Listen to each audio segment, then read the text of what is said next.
तर सरकारच्या चुकीच्या धोरणाला दुरुस्तही करू शकते।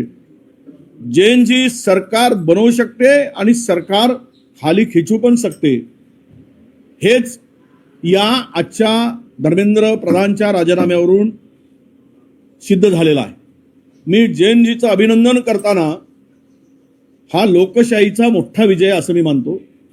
हा संविधानाचा विजय आहे आणि जे लोकशाहीचा गळा घोटू पाहत होते, जवळपास 23 तरुणांच्या बळी गेल्यानंतर सुद्धा सरकारची भूमिका ही लेचेपेची भूमिका होती, वेळकाढू भूमिका होती आणि त्या 23 तरुणांच्या बळीनंतर जे देशभरामध्ये आंदोलन पेटलं आणि त्या आंदोलनाची धग डायरेक्ट केंद्र सरकारपर्यंत पोहोचली आणि त्यावेळेस या सरकारला वाटलं की पंतप्रधानांना वाटलं, नरेंद्र मोदींना वाटलं की आपली खुर्ची धोक्यात आहे।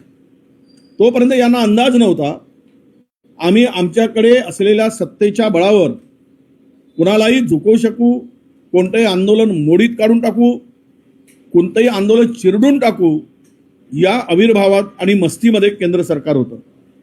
परंतु युवा शक्ती ही काय असते, या विद्यार्थ्यांची ताकद आणि अहिंसेच्या मार्गाने हे आंदोलन जे उभं केलं आणि त्याला सपोर्ट करणारे जेवढे आहेत त्या सगळ्यांच्या यशाचं, त्यांच्या मागणीचं हे फलित आहे असं मी मानतो।